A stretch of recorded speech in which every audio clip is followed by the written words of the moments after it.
Hello and welcome to the 6th edition of Goa Arts and Literature Festival 2015. Today we have with us Miss Francesca Marciano. She is an Italian novelist, a screenwriter and a filmmaker. Hello, welcome. Hello. Nice to meet you. Thank you for having me. Okay, so your book, Rules of the Wild, was listed as one of the New York Times notable books of the year. How was your experience?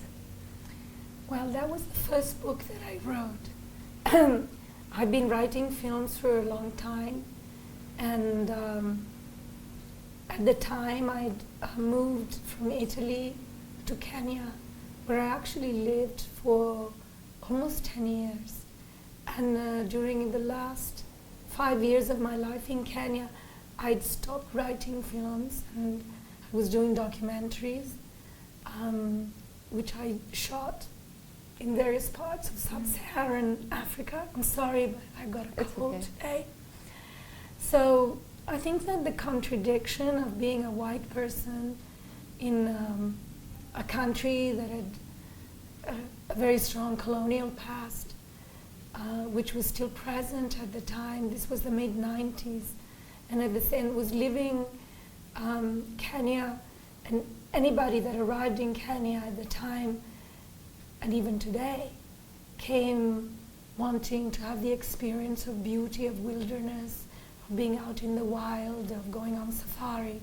And certainly even for me that was an incredible fascination. But at the same time, in those years there were wars going on in the neighboring countries, in Somalia and in Rwanda. And I was living at the time in a city in Nairobi where a lot of journalists were posted. So the contradiction of this double life that one could have, in a sense, removing and being in complete denial of the tragedies that were happening and just enjoying the sort of, colonial attitudes of going on lavish safaris, or the other way around, being a journalist and not understanding or experiencing anything about nature, but only about pain and suffering and violence. I thought, that contradiction, which was with us every day, for us who lived there. And I wanted to write about it, even though I'd never written fiction before in my life. So I wrote the novel in English, which was not my mother language, because my characters spoke English. And I wanted to address what it was like for a small knit tribe of white people, expats, who were not feeling entirely responsible because they were not living in their own place, yet caught in between these two worlds. So I wrote the novel, which kind of came really fast to me and flowing, not knowing even how and who to I would try to sell it, because I had no experience in the publishing world, and certainly not in the English-speaking publishing world. So I went to London, and somebody told me about an agent that had published before works that were set in Kenya, and he fell in love with the manuscript, and within a week had sold it to an American publisher. So it was all very, not only unexpected, but I would say quite miraculous, because within not even, I think, a month or two, the book was bought by at least 10 different countries and translated in several languages.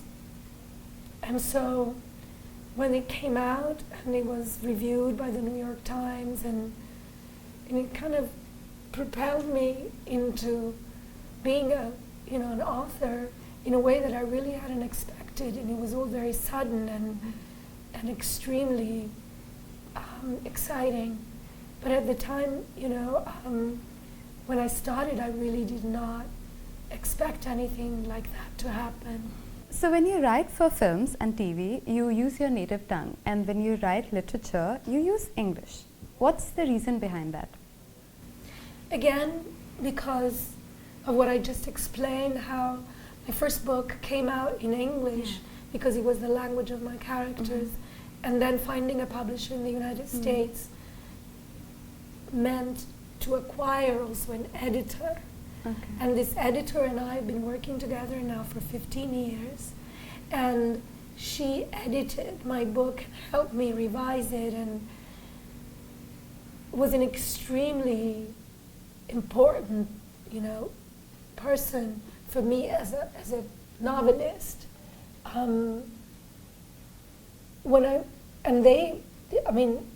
It's Knopf and Pantheon in the print and Vintage. That's the 3 prints that the book came out with.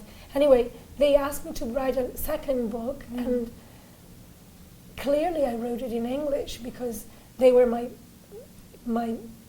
first publishing house. So I started. I think my brain just made a decision of writing fiction in one language and to write films in Italian.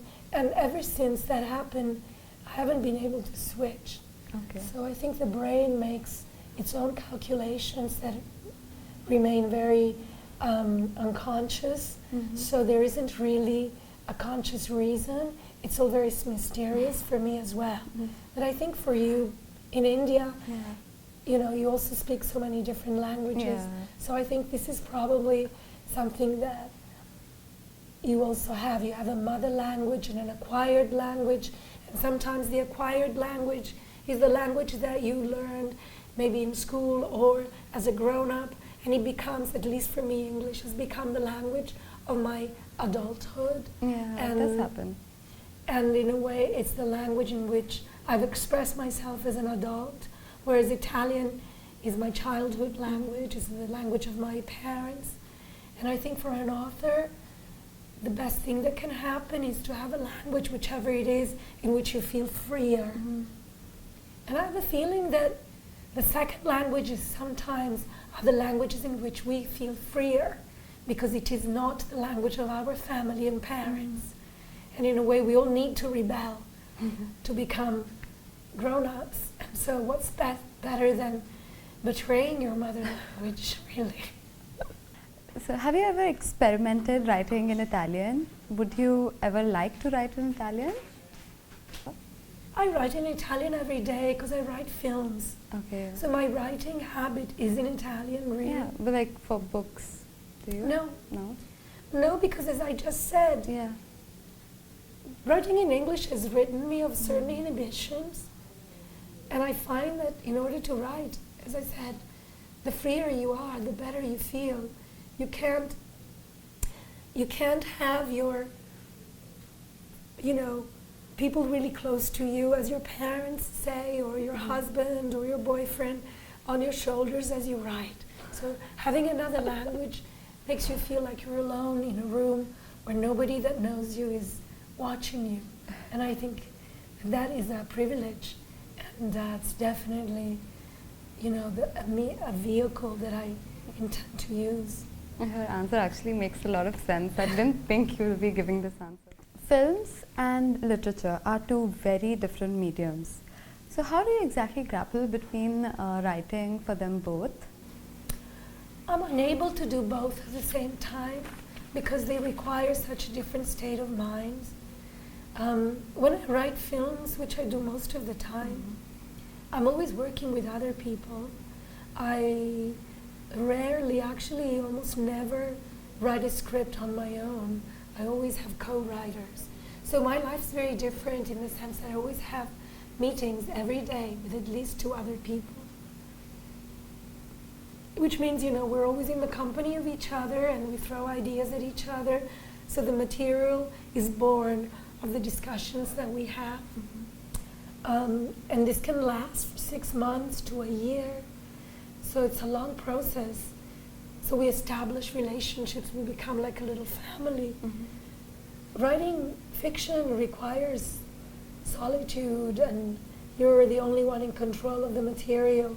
So I need to really be by myself, and I tend to also leave home and go to places where I don't live, so that I don't know people, and that I am alone. I go to writers' residencies often, or I've rented houses everywhere in the world in order to be alone, at least in the first draft. So you see, it's a completely different state of mind. With cinema, you're really in a group, not only with your co-writers, but also with the producers, and later with the actors and the director. And it's a teamwork. And fiction requires a cleansing, a sort of isolation, and a period of hatching the egg, where maybe I don't even write, but I'm just constantly thinking, and my brain is selecting material, even if I'm not taking notes. So I need to be in a place where I have very, very few distractions in order to do that. So as you just said that writing literature and writing for films are two very different processes, what do you enjoy more? I enjoy fiction because fiction is very nourishing as a person, and the year or the year and a half, the 2 years that I spend writing fiction have always been amazing times where I feel completely myself. Writing films is more of a job. Also, I'm writing a product that is that belongs to an industry that has a budget, that has to keep that in check, that has to keep count of who are the stars. So, you know, you're working on a project that is actually part of an industry, and you are also responsible in many ways for the cost of it, and make sure that it will make a certain amount of money so that the producers will not go bankrupt. In a way, it's less personal, but it's also maybe in a way more fun. So you see, you've got very good points on either one. So, but you'll still pick fiction? Yeah, I try to alternate. And of course, I've been writing with lapses of maybe 3-4 years between each book, even 5, because even writing a book will take me up to 3 years. So, you know, it's a long time also to be alone with a book. So I'm always happy to go back to writing films afterwards. So your protagonists are usually these carefree women who love to travel a lot. So what fascinates you to write about these women of the modern world? I don't know, I don't think in those terms, because I think, you know, in terms of what speaks to me at the moment. It's true that my first novel was based in Kenya, and of course it drew from my experience of being a European that came to live in a country so different than Europe.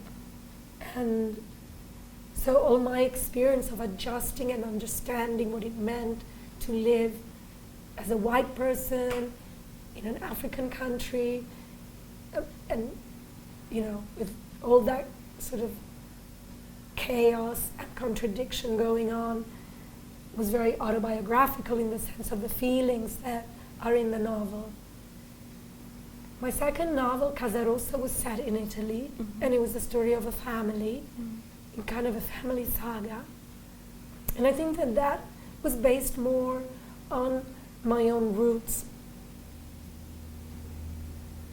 I went to Afghanistan to do a research for a film, and that also was a trip that really changed something for me, because it was in 2004, the war was going on, and I'd never been in a country that was in that kind of situation before. And I think I didn't meet any other European women there.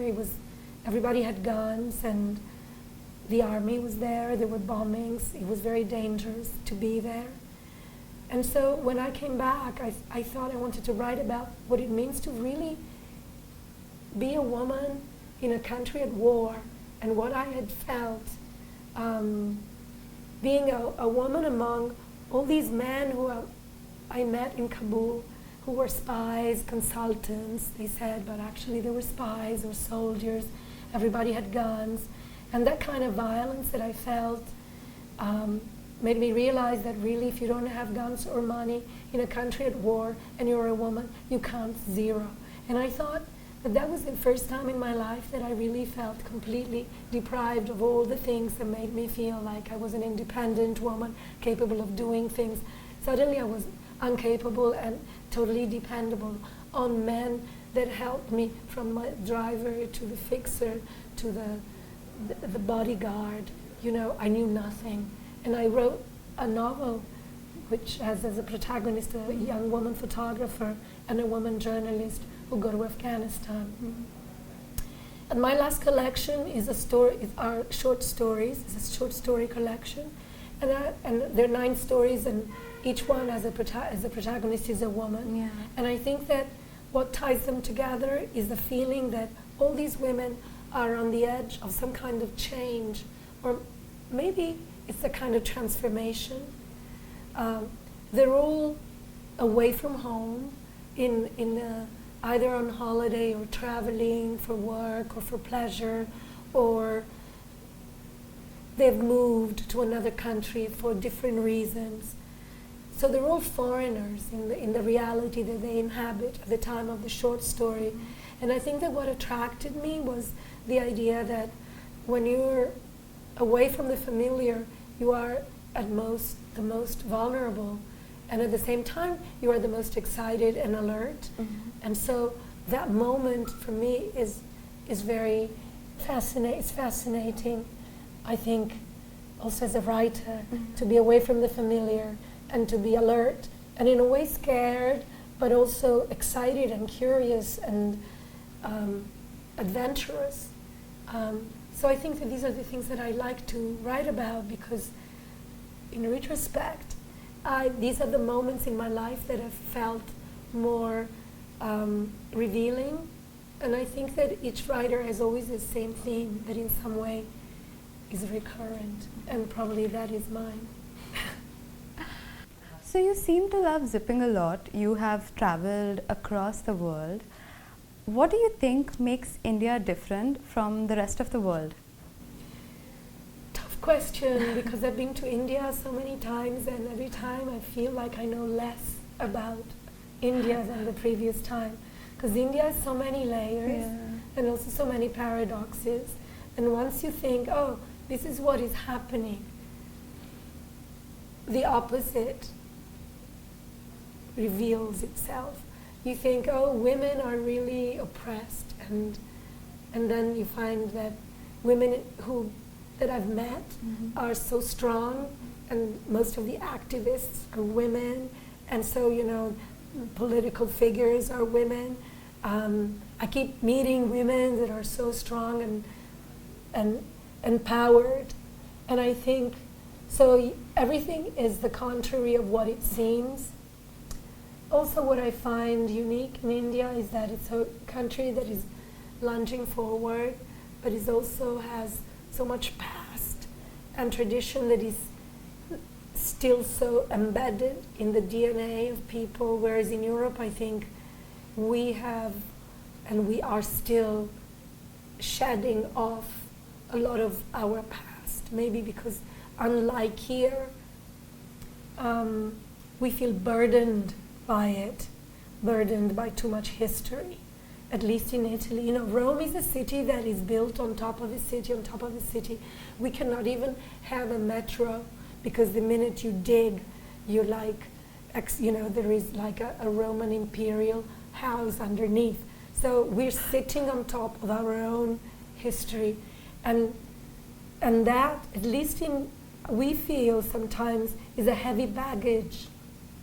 I think India is a country that is still so proud of its own past and has managed to keep it, threaded into the future.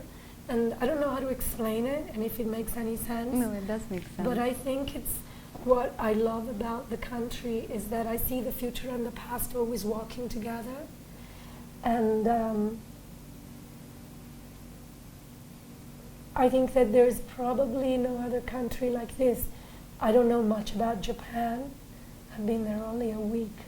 But maybe something like, in a very different way, Japan probably has something similar, although it's so different from me and from you, because it's a totally, it's another mystery. And India is, I understand why it's called Mother India, because it's, I feel very, after living in Africa, you see, Africa is about nature, it's about space, it's primordial, it's about the creation. It's an empty canvas where some deity or God made day and light and put the mountains and the waters and the plains and the animals, and the people are just dots, you know. India's about people. Yeah. So it's almost like if Africa is number one in the genesis, definitely India is number two. And I think the West is probably waste and rusty things. But I mean, I'm afraid we're all heading in the same direction. But I mean, it definitely has, whereas Africa has a hard energy and a male energy, I think India really has a feminine energy that I really enjoy. So is this your first time at GALF? Yes. Yeah. Hopefully not the last. So how has your experience been so far? Well, lovely, because I find again that, you know, it's very interesting for me to sit and to listen to Indian writers talk and discuss. I was last week in Delhi also at a conference organized by Urvashi Butalia, a beautiful, wonderful woman who was a publisher of Zuban. And she organized also a conference with Indian writers, women and European.